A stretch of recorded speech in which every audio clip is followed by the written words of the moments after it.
अब तो अरे क्या सारा दिन ये सड़ा सा पैजामा पहनकर घुमा करती है। अरे कभी चुन्नी वाला सूट भी पहना कर। चुन्नी वाला सूट उस पे कौन सा बड़ा काम है, ये लो। राधा अंदर जाती है, पजामे के ऊपर ही कुर्ता और दुपट्टा डाल आती है।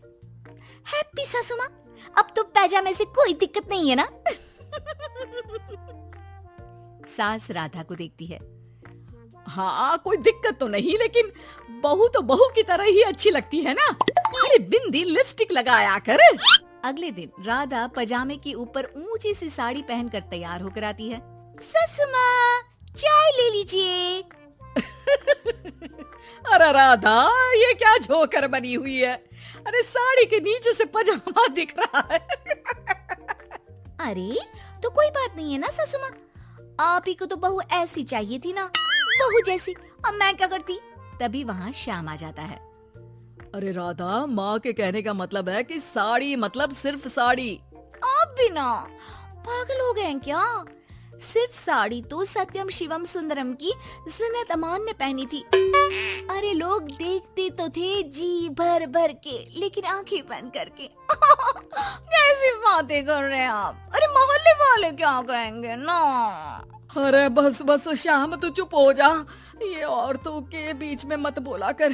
वैसे भी तेरी बीवी को पढ़ाई लिखाई के सिवा आता क्या है? कल को सिर्फ साड़ी पहनकर निकल आई ना बाबा ना, हंगामा हो जाएगा। अरे बहू, वो कहना ये चाह रहा था कि नीचे ये तू जो पजामा सजा लेती है ना, वो नहीं पहनना है ना? राधा सास की बात सुनकर परेशान सी हो जाती है। वो समझ नहीं पाती कि उसे क्या करना है। मैं कैसे इन लोगों को समझाऊं कि मैंने बचपन से ही सिर्फ पैजामे ही पहने हैं। मेरी शादी के दिन भी लहंगे के नीचे पजामा ही तो था। अरे किसी को पजामे से क्या दिक्कत हो सकती है? क्या करूं मैं?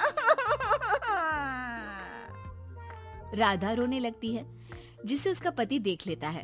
अरे अरे मेरी प्यारी राधा, रो क्यों रही हो? अच्छा चलो, शाम को तुम्हें घुमाने लेकर चलता हूँ, और इतना ही नहीं, मैं तुम्हें शॉपिंग भी करवाऊंगा।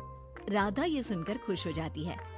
ओह, आइसक्रीम के साथ शॉपिंग, वाह! मैं भी लिस्ट बना लेती हूँ कि क्या क्या लेना है मुझे। बस फिर क्या था, राधा बैठ जाती है लिस्ट बनाने। माँ देख, तेरी सारी समस्या का मैंने समाधान कर दिया। अरे ऐसा क्या कर दिया? पजामे वाली को छोड़ दिया क्या तूने? अरे कैसी बात कर रही हो माँ? पजामे वाली नहीं, राधा नाम है उसका। तभी डोरबेल बजती है और पड़ोस की चाची घर आती है। उनके हाथ में एक पजामा होता है। अरे मैंने सोचा कि ये कपड़ा सड़क पर गिरा था, किसी ने सुखाने डाला होगा। अब ना ये पेटीकोट जैसा था, ना ही पतलून जैसा। तभी मैं समझ गई ये राधा बहू का पजामा होगा, तो पहनती है ना ये।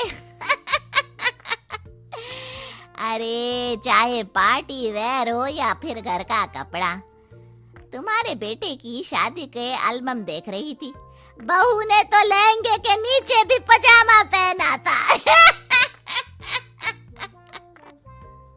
ठीक है चाची, दे दिया ना पजामा। अब पजामा पुराण मत सुनाओ, चली जाओ। चाचा जी के खांसने की आवाज आ रही है, जाकर पानी दे आओ उन्हें। अरे हाँ हाँ, जोरू का गुलाम जा रही हूँ मैं। चाची के जाने के बाद, अरे अड़ोस पड़ोस वालों को बोलकर क्या फायदा होगा बेटा? अब तो घर मशहूर हो जाना ही है पजामे वाली बहू के नाम से। तभी वहाँ ससुर आ जाते हैं। अरे वो पीछे वाले घर के शर्मा जी ने तो घर के पोस्टल एड्रेस में यही लिखना शुरू कर दिया है, पजामे वाली बहू के घर के पीछे गली नंबर 7। अरे बस बस, आ गए तुम। दुकान आज जल्दी बंद कर दी। अरे क्या करूं, ये टाइट पैंट पहनकर बैठा नहीं जाता दुकान में। ज्यादा देर हुई तो थोड़ी देर पीठ सीधी करने घर चला आया। वैसे आज माँ बेटा साथ में क्या बातें कर रहे हैं? हाँ अरे हाँ, बातों से याद आया, बोल रहा है कि पजामे वाली प्रॉब्लम का सलूशन ढूंढ लाया है। जरा बता दो बेटा, क्या समाधान निकाला है? वो मैं ना माँ आज राधा को शॉपिंग के लिए ले जा रहा हूँ। अरे बेटा क्या बात है, कितनी अच्छी बात है। हाँ माँ, इतना ही नहीं, वो तो पूरी लिस्ट तैयार कर रही है कि वो क्या क्या खरीदेगी। जब इतना खरीदेगी तो कुछ अलग तो पहनेगी ही ना। उधर राधा बाजार जाने के लिए पजामा टी शर्ट पहनकर तैयार हो जाती है। चलिए जी, मुझे काफी सामान लेना है। पति श्याम उसे बाजार ले जाता है, जहाँ राधा एक नहीं, दो नहीं, बल्कि 12 पजामे खरीदती है, वो भी अलग अलग रंगों के। और वो सारे पजामे लेकर घर आ जाती है। अरे आ गई बहू रानी, क्या लेकर आई हो? पिताजी ये देखिए, आपके लिए ये पजामा लेकर आई हूँ, प्योर खादी का है। पैंट लुक में इसे आप दुकान में भी पहन कर जा सकते हैं। और खुद अकेली है? ये 12 पजामे, हर रंग हर प्रिंट के। राधा अपने कमरे में चली जाती है, लेकिन सास सर पर हाथ रखकर बैठ जाती है। हाय रे फूटी किस्मत, भाग्य में साफ सुथरी सजी धजी बहू दिखना लिखाई नहीं है तो क्या किया जा सकता है। अरे बाजार गई भी तो क्या लेकर आई ये सड़े पैजामे। राधा इस बार फिर सास का रोना सुन लेती है। मैं क्या करूं भगवान, साड़ी में डर लगता है कि कहीं फंस कर गिर न जाऊं। माँ जी को पजामे से नफरत है, लेकिन एक अच्छी बहू होने के नाते मैं अपना पहनावा माँ जी के लिए जरूर बदलने की कोशिश करूंगी। हाँ भगवान जी।